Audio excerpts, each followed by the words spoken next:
Hello welcome everyone Madhav NCERT classes. दोस्तों आज के वीडियो में हम लोग देखने वाले हैं बायोलॉजी का यहाँ पे नियंत्रण और समन्वय का सभी इंपॉर्टेंट क्वेश्चन जो कि इस बार के लिए काफ़ी इंपॉर्टेंट होगा। सारे क्वेश्चन अपने आप में भी आया है और क्वेश्चन यहाँ से बिल्कुल पूछा ही जाता है और आपको एकदम बारीक से समझाते हुए चलेंगे, तो इसके लिए पूरा वीडियो को अंत तक देखना है। उससे पहले कि दोस्तों अगर चैनल पर पहली बार है तो चैनल को सब्सक्राइब करके बेल आइकन को प्रेस करिए ताकि ऐसे आने वाले इंपॉर्टेंट वीडियो आपको सबसे पहले मिलता रहता है। चलिए हम लोग पहला क्वेश्चन यहाँ पे स्टार्ट कर लेते हैं, उसके बाद बढ़ते हैं।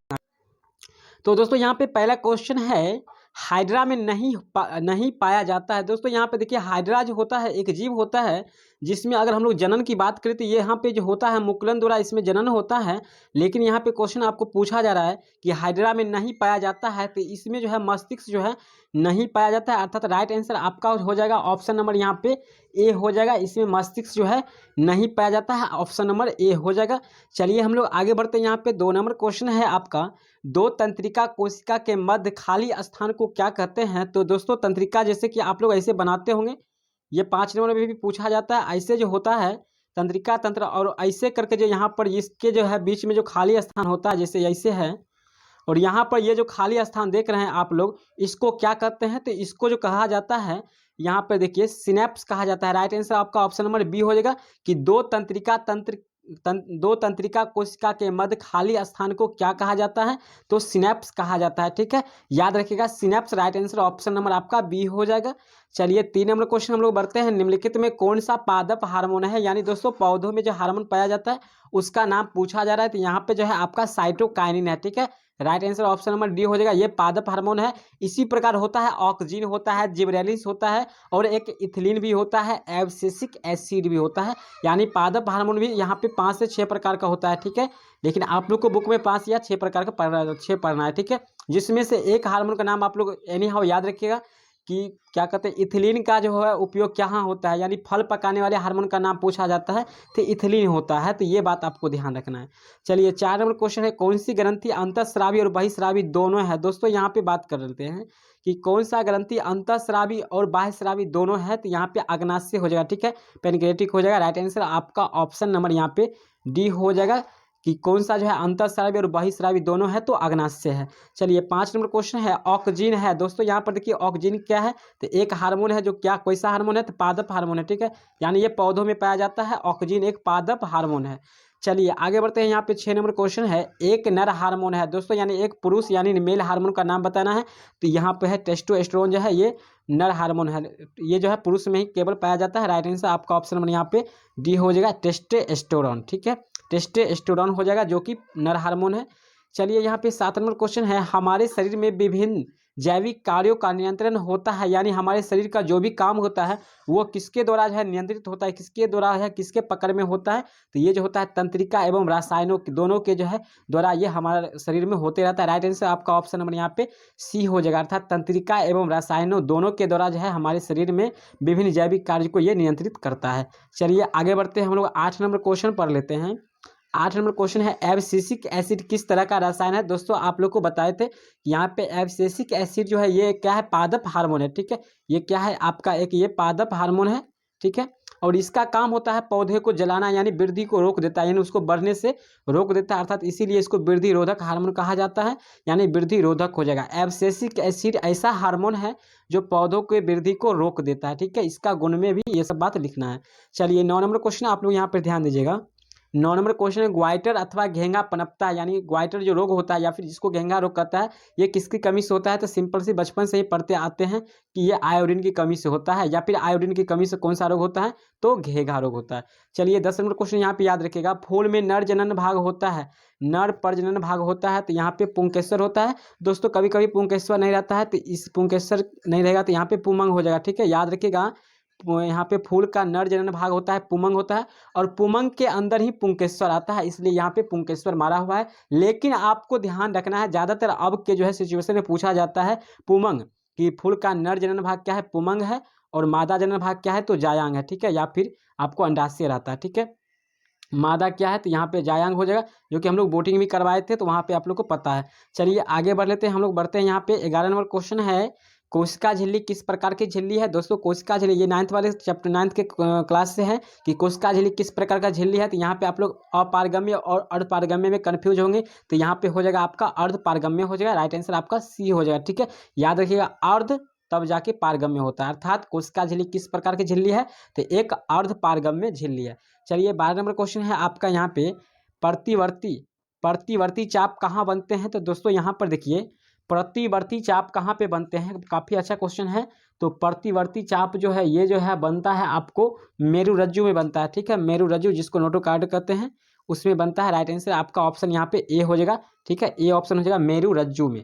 ठीक है, चलिए यहाँ पे आगे बढ़ते हैं। 13 नंबर क्वेश्चन है आपका, केंद्रीय तंत्रिका तंत्र कौन बनाता है? एकदम याद रखिएगा, केंद्रीय तंत्रिका तंत्र जो है मस्तिष्क और मेरुरज्जु दोनों मिलकर बनाता है, इसलिए इसका ऑप्शन हो जाएगा आपका सी हो जाएगा। ठीक है, केंद्रीय तंत्रिका तंत्र का निर्माण मस्तिष्क और मेरुरज्जु के द्वारा होता है, अर्थात ऑप्शन सी।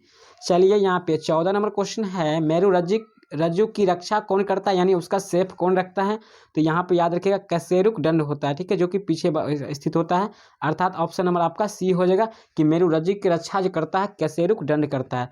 चलिए आगे बढ़ते हैं हम लोग। यहाँ पे 15 नंबर क्वेश्चन है, डेंगू उत्पन्न करने वाले मच्छर किस तरह के जल में उत्पन्न होता है? दोस्तों काफ़ी कंफ्यूज क्वेश्चन है और काफ़ी अच्छा क्वेश्चन है कि डेंगू उत्पन्न करने वाले मच्छर किस तरह के जल में फैलते हैं। तो एकदम आप लोग को गंदा जल नहीं मारना है, शुद्ध जल में फैलता है, यानी स्थिर जल में। ठीक है, यानी ठहरे हुए यानी स्थिर जल होगा उसमें पाया जाता है। ठीक है, स्थिर जब हो जाता है पानी रहता है उसमें ये जो है आपका क्या कहते हैं डेंगू जो है उत्पन्न होता है, ठहरे हुए जल या फिर स्थिर जल में। और सिंपल आपको शुद्ध जल में, आप लोग भूल से भी गंदा जल मत मारेगा, और कंफ्यूज होंगे तो उस सारा डाउट को आप लोग को क्लियर कर लेना है यहाँ पे इस क्वेश्चन में। ठीक है, बहुत लोग अभी भी कंफ्यूज होंगे कि डेंगू मच्छर तो भाई होता है गंदा जल में, लेकिन आप बिल्कुल गलत है। मादा एनोफ्लिज मच्छर जो होता है उसका निर्माण वो जो है गंदे जल में फैलते हैं, बट यहाँ पे डेंगू जो है यहाँ पे शुद्ध जल में फैलता है। तो समझ गए होंगे। आगे बढ़ते हैं यहाँ पे 16, एडीएच हार्मोन कौन स्रावित करता है? एडीएच का फुल फॉर्म क्या होता है? तो एंटी डायूरेटिक हार्मोन होता है जो स्रावित करता है। क्या स्रावित करता है? तो पीयूष से स्रावित होता है। राइट आंसर आपका ऑप्शन नंबर यहाँ पे बी हो जाएगा। एडीएच हार्मोन कौन स्रावित करता है? तो पीयूष ग्रंथि स्रावित करता है इसको। ठीक है, जिसको मास्टर ग्रंथि भी कहा जाता है। याद रखिएगा पीयूष ग्रंथि को क्या कहा जाता है? मास्टर ग्रंथि। ठीक है, मास्टर ग्रंथि इसी को कहा जाता है। चलिए यहाँ पे 17 नंबर क्वेश्चन है, बहुत ही अच्छा क्वेश्चन है, कवक में पोषण की कौन सी विधि होती है? तो दोस्तों कवक जो होता है अपना भोजन सड़े गले या फिर मरे हुए चीज से लेते हैं, इसलिए इसको मृतजीवी कहते हैं। राइट आंसर आपका ऑप्शन नंबर बी हो जाएगा, मृतजीवी। कवक कैसा जीव है? तो मृतजीवी है। चलिए आगे बढ़ते हैं हम लोग 18 नंबर क्वेश्चन देख लेते हैं। 18 नंबर क्वेश्चन है, बीज रहित पौधों के उत्पादन में सहायक होते हैं। दोस्तों बीज रहित यानी जिसमें बीज होता है उस पौधे का उत्पादन जो होता है उसमें क्या क्या सहायता होता है? उसमें सहायता आपका ऑक्सीजन भी करता है जो कि हार्मोन होता है पादप हार्मोन, और जिबरेलिन्स भी करता है, अर्थात ऑप्शन डी हो जाएगा आपका। बी और सी दोनों हो जाएगा। राइट आंसर आपका ऑप्शन नंबर डी हो जाएगा। चलिए 19 नंबर क्वेश्चन हम लोग जान लेते हैं, इनमें कौन फल पकाने के लिए प्रयुक्त होते हैं? दोस्तों कौन सा हार्मोन है जो फल पकाने के लिए होता है? तो ये आप लोग को बताए थे, इथिलीन हो जाएगा। राइट आंसर आपका ऑप्शन नंबर सी हो जाएगा। ठीक है, ये फल पकाने वाले हार्मोन होते हैं। इस हार्मोन को क्या होता है कि इसको पानी में डालकर 1 से 2 बूंद लिक्विड के रूप में आता है, उसका उसमें कोई भी फल को आप कच्चा है उसको डुबा दीजिए, 10 मिनट में आपका वो पक जाएगा, यानी पीला हो जाता है। पके अंदर से बाहर नहीं पके, मतलब बाहर से आपको पीले नजर आता है, यानी पक गया, ऐसे हो जाता है। ठीक है, एथिलीन हार्मोन। चलिए 20 नंबर है, मस्तिष्क का कौन सा भाग हृदय स्पंदन तथा श्वसन गति को नियंत्रित करता है? यानी जो है मस्तिष्क का कौन सा भाग होता है जो हम लोग का हृदय जो धड़कता है, धड़कन जो है दिल का धड़कन, उसको और सांस लेते हैं, इसको कौन नियंत्रित करता है? तो ये ध्यान रखिएगा मेडुला ऑब्लोगेंटा होता है। Right answer option number B हो जाएगा। यही अनिच्छिक क्रिया को नियंत्रित करता है, मेडुला ऑब्लोगेंटा। अगर ये नष्ट हो जाए मनुष्य में, ये मस्तिष्क के पश्च भाग में रहता है, पीछे वाले भाग में रहता है। ठीक है, यहाँ पे चलिए आगे बढ़ते हैं। यहाँ पे 21 नंबर क्वेश्चन है। 21 नंबर क्वेश्चन है, मानव में डायलिसिस थैली है। दोस्तों डायलिसिस थैली होता क्या है? तो ये एक कृत्रिम वृक्क होता है। ठीक है, यानी ये किडनी जैसे होता है, ये किडनी होता है, कृत्रिम यानी जो है बनाया हुआ वृक्क होता है, कृत्रिम वृक्क होता है जिसको किडनी कहते हैं। और ये जो है इसमें ऑप्शन इसका है ही नहीं कि ये वृक्क होता है। Right answer option number D हो जाएगा, इनमें से कोई नहीं हो जाएगा। ठीक है, डायलिसिस थैली जो होता है एक वृक्क होता है, कृत्रिम वृक्क होता है। ठीक है, कृत्रिम वृक्क होता है, याद रखिएगा इनमें से, इसलिए ऑप्शन इनमें से कोई नहीं होगा। चलिए 22 नंबर क्वेश्चन है, हार्मोन स्रावित होता है। दोस्तों हार्मोन स्रावित कहाँ से होता है? तो अंतःस्रावी ग्रंथि से होता है, अंतःस्रावी ग्रंथि से। राइट आंसर आपका ऑप्शन नंबर ए। चलिए 23 नंबर क्वेश्चन, रक्त में आयरन की कमी से होने वाला रोग है दोस्तों अगर खून मतलब कहता है खून में आयरन की कमी, आयरन मतलब होता है लोहा, लोहा की कमी हो जाएगा तो कौन सा रोग होगा, यानी सिंपल सी बात समझिए, अगर शरीर में खून की कमी हो जाएगा तो लोहा का भी कमी, आयरन की भी कमी होगा, और इसके कमी से जो रोग होता है उसको कहते हैं एनीमिया रोग कहते हैं। राइट आंसर आपका ऑप्शन नंबर सी होगा। बिल्कुल याद रखिएगा कि रक्त की कमी, रक्त में आयरन की कमी से होने वाला रोग एनीमिया है, या फिर खून की कमी से या रक्त की कमी से जो रोग होता है उसको एनीमिया कहते हैं। चलिए यहाँ पे 24 नंबर क्वेश्चन समझ लीजिए। दो तंत्रिका कोशिका के मध्य खाली स्थान को कहते हैं। तो इस क्वेश्चन का जवाब आप लोगों को कमेंट करके जरूर बताना है, कि आप लोगों को पहले बता चुके हैं, सेकंड नंबर क्वेश्चन ही था कि दो तंत्रिका कोशिका के मध्य खाली स्थान को क्या कहते हैं, तो आप लोगों को कमेंट करके बताना है। यहाँ पे ऑप्शन कुछ गलतियां भी हो सकती है, ठीक है। चलिए हम लोग लास्ट और अंतिम क्वेश्चन चलते हैं। 25 नंबर क्वेश्चन जो है यहाँ पे, इंसुलिन की कमी से कौन सा रोग होता है। दोस्तों इंसुलिन जो है स्रावित कहाँ से होता है, तो ये जो है देखिए यहाँ पे इससे इंसुलिन है, यहाँ पे ये चीनी पचाने का काम करता है, और इंसुलिन की कमी से कौन सा रोग होता है, तो मधुमेह रोग होता है, जिसको डायबिटीज कहते हैं या फिर शुगर कहते हैं। ये जो होता है इंसुलिन की कमी से होने वाला रोग है। तो दोस्तों ये वीडियो आपको कैसा लगा, वीडियो काफ़ी अच्छा था और काफ़ी मेहनत से बनाया हुआ था। अगर वीडियो पसंद होगा तो लाइक कर दीजिएगा, दोस्तों के साथ शेयर भी कर दीजिएगा। तो मिलते हैं अगले वीडियो, तब तक के लिए